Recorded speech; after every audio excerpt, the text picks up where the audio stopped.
ডিম সেদ্ধ করা ছাড়া, ডিম ভাজি করা ছাড়া আজকে একটু অন্যরকমভাবে গোটা গোটা ডিম ভুনা করব, সেটাই শেয়ার করব আপনাদের সাথে। তো চলুন শুরু করি। কড়াটা বসিয়ে কিছুটা তেল দিয়েছি, তেলটা গরম হয়ে গেছে। এবার দিয়ে দেব কুচানো পেঁয়াজ। 2টা ডিমের জন্য আমি বেশ অনেকটাই পেঁয়াজ দিয়েছি।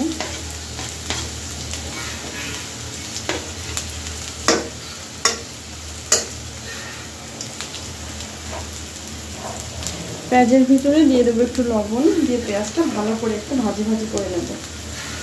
অল্প একটু লবণ দেবো।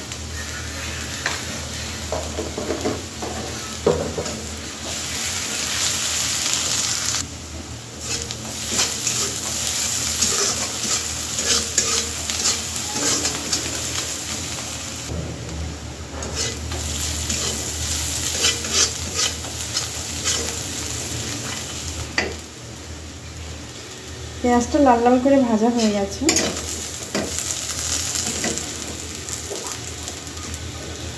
এবার দিয়ে দেবো কিছুটা আদা বাটা, রসুন বাটা।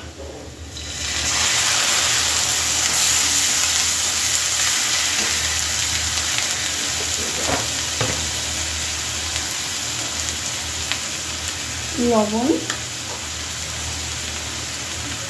হলুদ।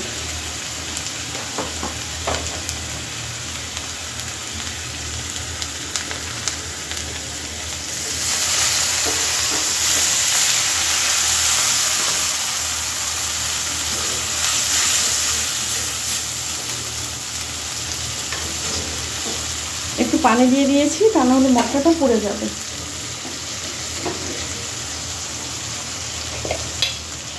এবার দেব ধনিয়া গুঁড়া। ডিম অনুযায়ী কিন্তু মশলার পরিমাণ কম বেশি হবে। আমি তো শুধু 2টা ডিম ভুনা করব, সেজন্য মশলা একটু কম কম যাচ্ছে।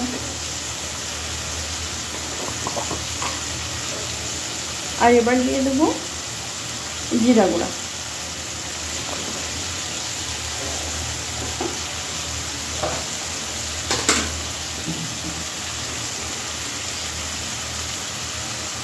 আর দিয়ে দিলাম শুকনো মরিচের গুঁড়া। মরিচটা বেশি ঝাল না, সেজন্য একটু বেশি করে দিয়েছি।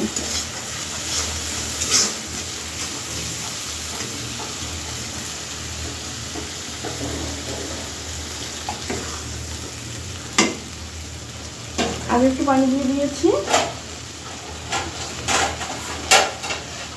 এবার ঢাকা দিয়ে দেব, মশলার থেকে সুন্দর করে তেলটা উঠে যাক। 2টা ডিম ফ্রিজ থেকে বের করে ধুয়ে নিয়েছি সুন্দর করে।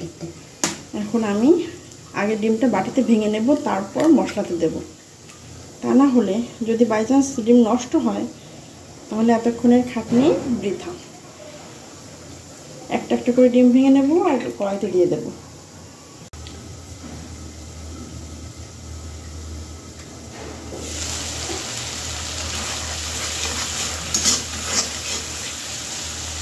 মশলা আরও কিছুক্ষণ কষাতে হবে।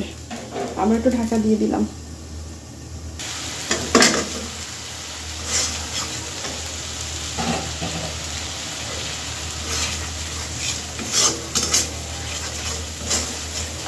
মশলা থেকে কিন্তু তেলটা ছেড়ে দিয়েছে।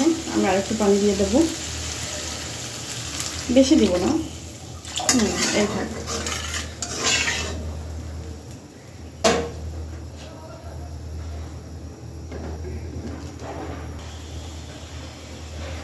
ঝোলটা ভালো উঠে গেছে। বিসমিল্লাহ।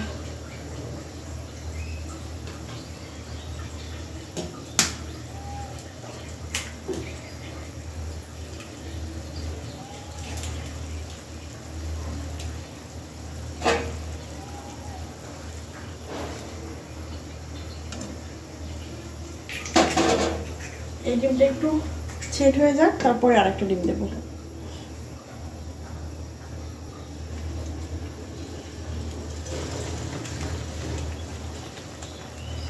এবারে আরেকটা ডিমও দিয়ে দেবো।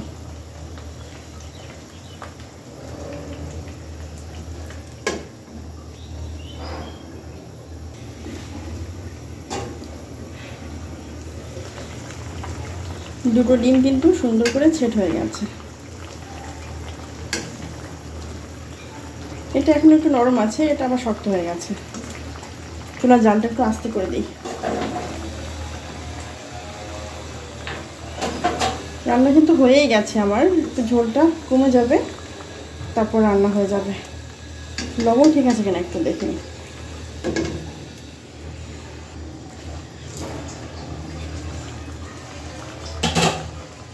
আবার ঢাকনাটা খুললাম, কারণ আমি একটু কাঁচামরিচ দিতে ভুলে গেছি। তো 2টা কাঁচামরিচ অর্ধেক অর্ধেক করে একটু দিলাম, গন্ধটা ভালো আসবে।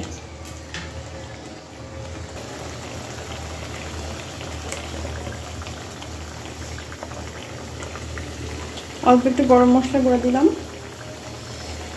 দিয়ে আর 1-1.5 মিনিটের মতো একটু চুলার উপর রাখবো ঢাকা দিয়ে, তারপর চুলাটা বন্ধ করে দেবো।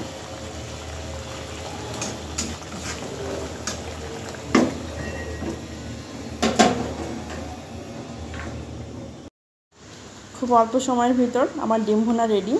কোনো সিদ্ধ করার ঝামেলা নেই, ডিম ভাজার ঝামেলা নেই। অনেক সময় দেখা যায় যে মেহমান এসেছে, দ্রুত রান্না শেষ করতে হবে, সেই ক্ষেত্রে এই ডিম ভুনাটা আপনারা অবশ্যই ট্রাই করবেন, আর কেমন লাগলো আমাকে জানাবেন। তো সবাই ভালো থাকবেন, আমার জন্য দোয়া করবেন। আল্লাহ হাফেজ।